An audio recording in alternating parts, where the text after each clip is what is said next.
Hello. Seeing that May is Better Speech and Hearing Month, I'd like to continue educating, and today's topic will be the process of hearing or audition. Audition, the process of hearing, is what we do every day unconsciously and sometimes consciously. And until now, it could be very mysterious, but we're going to demystify some of those questions of the process of hearing. To begin with, there's three portions of our ear: the outer portion, or the most visible portion of our ear, the middle ear, as well as the inner ear, known as the cochlea. The outer portion of our ear serves as a funnel to collect sound and funnel it down the external auditory meatus, our ear canal, and then it hits at the terminal end of the external auditory meatus, our eardrum, known as the tympanic membrane.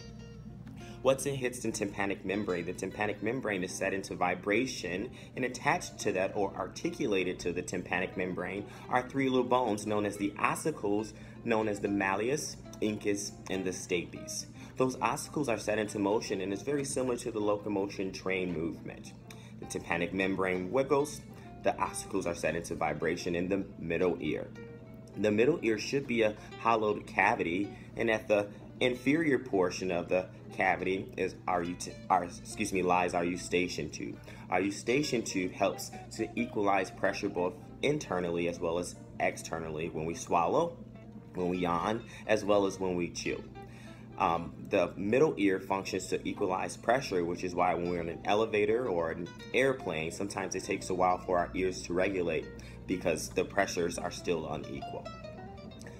Also, the middle ear should be a hollowed cavity.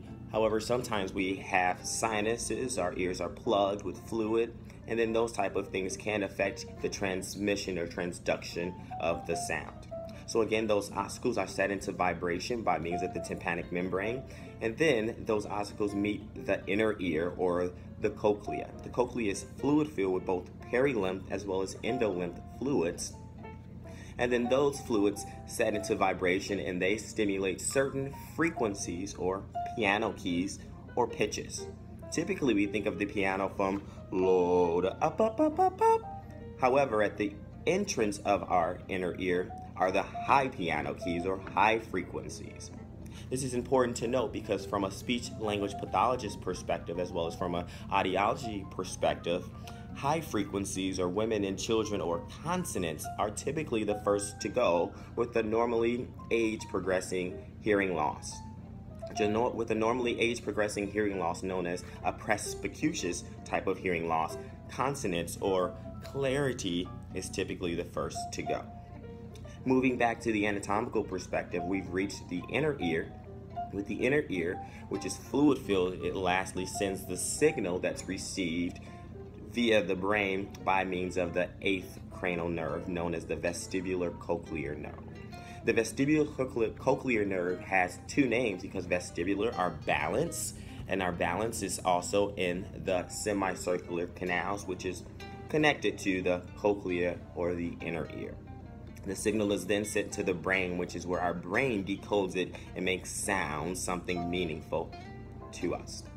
The process of hearing is very convoluted, and as we start from the outer ear to our brain, it actually transduces sounds into various forms. To transduce sound means to change energy from one form to the next. It starts with acoustical energy, which is out here in our environment, sent down the external auditory meatus, which it hits the tympanic membrane, and it sets it into mechanical energy by means of those ossicles.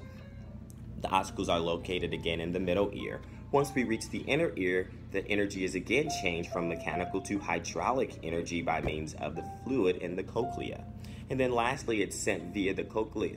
The vestibular cochlear nerve is changed from electrical to chemical energy. All of these processes occur very, very finite, and it's how we hear. Our hearing ranges from 20 hertz to about 20,000 hertz.